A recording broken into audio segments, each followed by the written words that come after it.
All right, friends, I'm going to be reading you Disney's Aladdin.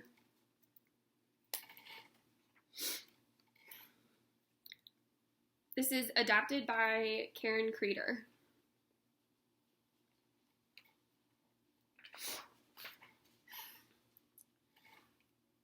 On a dark night in a faraway land, an evil man named Jafar and his wicked parrot were waiting.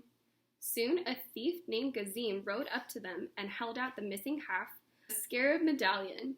When Jafar fit the two halves together, thunder rumbled. In a flash of lightning, the medallion raced across the desert. Jafar and the thief followed the medallion to the Cave of Wonders. Gazim, bring me the magic lamp, Jafar ordered. But the thief didn't make it beyond the opening of the cave. The tiger god of the cave devoured him. Then the tiger god spoke, "Only one who is worthy may enter here."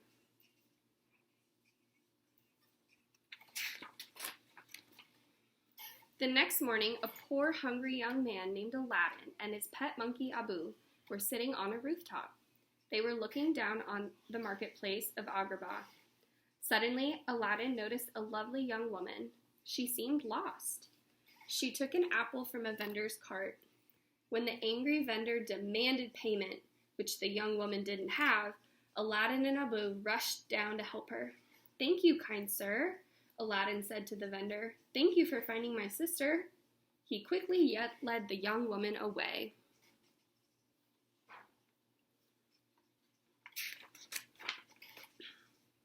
"This is your first time in the marketplace, isn't it?" asked Aladdin.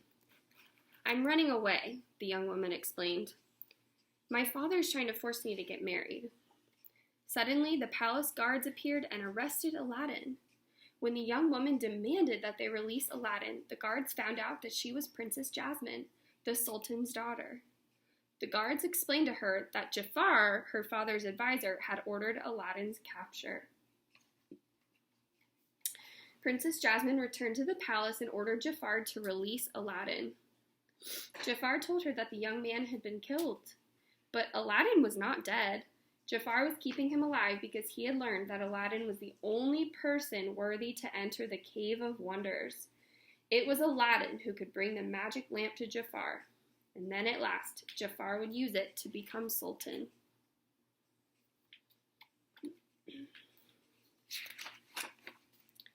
Disguised as an old man, Jafar took Aladdin to the Cave of Wonders.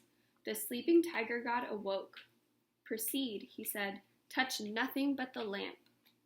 Aladdin and Abu gasped as they saw all the gold and jewels in the cavern. "Don't touch anything, Abu," Aladdin warned.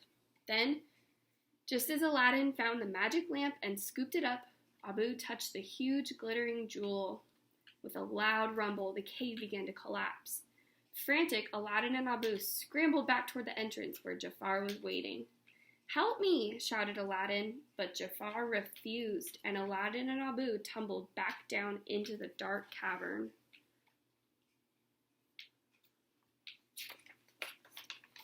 Aladdin feared they were trapped forever, but Abu still had the lamp. Aladdin took the old lamp and tried to rub off some dust. Poof! In a flash of colorful, swirling smoke, a gigantic genie appeared. "Say, you don't look like my last master," he said to Aladdin. "But you still have 3 wishes, and no more wishing for wishes." Aladdin was stunned. 3 wishes? He intended to make good use of them, but first he tricked the genie into whisking them out of the cave on a magic carpet. Unsure of what to wish for first, Aladdin asked the genie what he would wish for. Surprised at the question, the genie replied, "I would wish for freedom." So Aladdin promised to use his 3rd wish to set the genie free. But his first wish was to be a prince so that he could marry Princess Jasmine.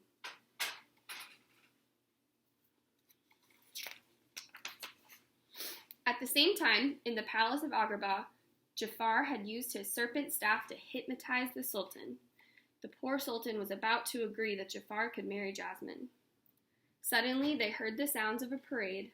The spell was broken, and the Sultan rushed to the balcony in time to see the arrival of the Grand Prince. It was Aladdin! The genie had granted the young man's first wish. Aladdin entered the throne room. "Your Majesty," he said, bowing to the Sultan. "I am Prince Ali Baba, I have come to seek your daughter's hand in marriage."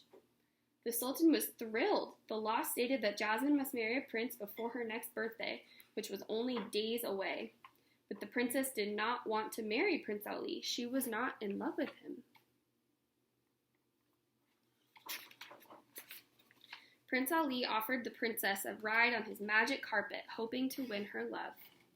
During the magical journey, Princess Jasmine realized that Prince Ali was the young man who had rescued her in the marketplace. That starry night, Aladdin and Princess Jasmine fell in love. But later that night, Jafar had Prince Ali captured and thrown into the sea. He was making sure that Prince Ali would not marry Jasmine and foil Jafar's own evil plans.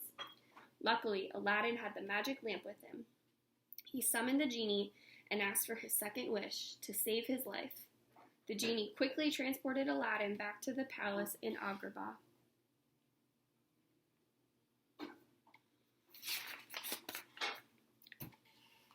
Now that Prince Ali was out of the way, Jafar was determined to marry Princess Jasmine. "I will never marry you, Jafar," cried Jasmine. "Papa, I choose Prince Ali." But once again, the Sultan was under Jafar's spell, and he ordered his daughter to marry Jafar. The princess was suspicious. "Papa, what's wrong with you?" she asked. Suddenly, Aladdin burst into the throne room and smashed Jafar's serpent staff. "He's been controlling you with this, Your Highness," said Aladdin. Immediately, the spell was broken. "Traitor!" shouted the Sultan. "Guards, arrest Jafar!" But before the guards could capture him, Jafar escaped to his secret laboratory.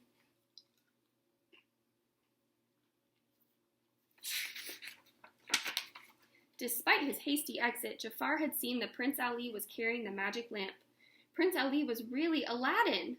Jafar ordered Lago, his parrot, to steal the lamp. When Lago returned, Jafar made the genie appear. "I wish to be Sultan," he demanded.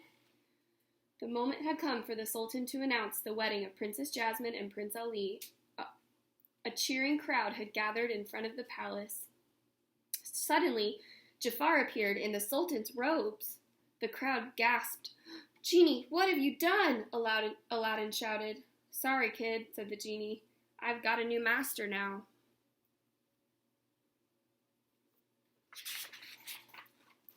Then Jafar made his second wish. He wanted to be the most powerful sorcerer in the world. Jafar the sorcerer lost no time turning Prince Ali back into Aladdin. Jasmine couldn't believe her eyes. "Jasmine, I'm sorry," cried Aladdin. "I'm not a prince. I can't marry you."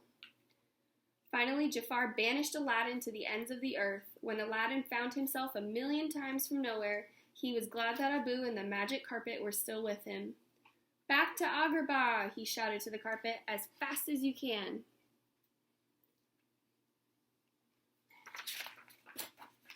Jafar was in the palace throne room, enjoying his newfound power, when Aladdin appeared. "How many times do I have to destroy you, boy?" he roared. "You cowardly snake," Aladdin snapped. "Cowardly snake," shouted Jafar. With a loud hiss, he turned himself into a giant cobra. "Without the genie, boy, you're nothing," said Jafar, laughing. Looking up at the power-hungry Jafar, Aladdin got an idea. "The genie has more power than you'll ever have," he jeered. "Yes," hissed Jafar, "you're right. I'm ready to make my third wish. I wish to be a genie." The moment Jafar turned into a genie, Aladdin smiled. Jafar had forgotten that a genie must live in a lamp. He and Lago disappeared into their own magic lamp.